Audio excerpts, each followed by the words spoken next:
So stunning, so bliss.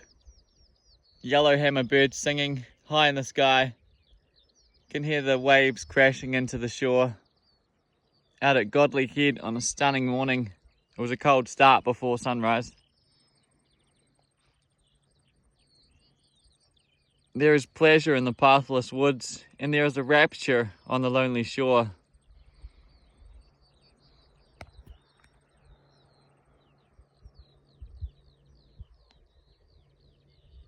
There is a society where none intrudes, by the deep sea, music in its roar. Beautiful poem, I think it's Harold Child. Take care everyone and spread the love.